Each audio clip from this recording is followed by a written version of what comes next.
بسم اللہ الرحمن الرحیم۔ 15 شعبان، اور میرے نبی اس رات کی صبح کو روزہ رکھتے، اور اس روزے کی فضیلت یہ ارشاد فرمائی کہ 15 شعبان کا روزہ پچھلی 15 سے اس 15 تک کے درمیان جتنے گناہ ہوتے ہیں سب کی معافی کروا دیتی۔ ایک دن کا روزہ پورے سال کے گناہوں کو معاف فرما دیتے ہیں، اور میرا اللہ اس رات کو پورے سال کا اعلان فرماتا ہے۔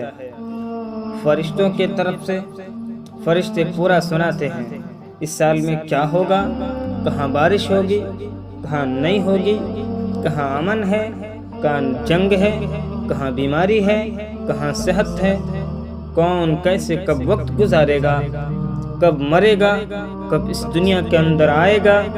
آپ علیہ الصلوۃ والسلام فرماتے ہیں میں روزہ رکھتا ہوں اس لیے کہ جب میری موت کا اعلان اوپر ہو رہا ہو تو میں اس روئے زمین پر روزے کے ساتھ ہوں۔